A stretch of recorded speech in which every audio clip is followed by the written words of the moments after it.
काल 5वीत शिकणाऱ्या एका मुलीला घेऊन तिचे पॅरेंट्स आले होते ही कंप्लेंट घेऊन की मॅडम, माझ्या मुलीला इतक्या लवकर पाळी आली आहे आणि आता ही पाळी थांबवण्यासाठी किंवा काही वर्ष पुढे ढकलण्यासाठी आपण काही औषध देऊ शकतो का?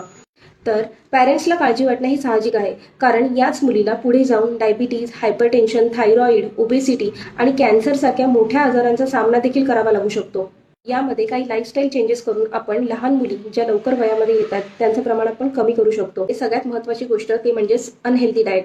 म्हणजेच काय तर Lays, Cheetos, Kurkure, wafers, Maggi, biscuit, cakes, burgers या पदार्थांचं रोजच्या खाण्यातलं प्रमाण कमी करणे.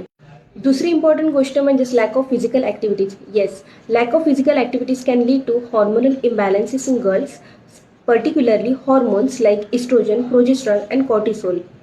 पॉईंट 3, घरामध्ये होणारी सततची भांडणं, शाळेमधला असणारा स्ट्रेस या सगळ्यामुळे त्यांचा हायपोथॅलामो पिट्युटरी ॲक्सिस हा अफेक्ट होण्याची शक्यता आहे. आणि हे टाळण्यासाठी त्यांना जज न करता त्यांचे प्रॉब्लेम्स ऐकून घ्या. शिवाय योगा आणि मेडिटेशन यांसारख्या गोष्टींचा देखील तुम्ही अवलंब करू शकता. शिवाय 7 ते 8 तास रात्रीची शांत झोप घेणं गरजेचं आहे. Point number 4, hormonal डिस्रप्टर्स.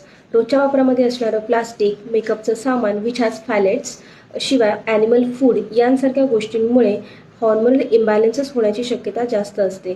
अशा काही लाईफस्टाईल चेंजेसमुळे आपण मुलींचं लवकर वयात येणं थांबवू शकतो.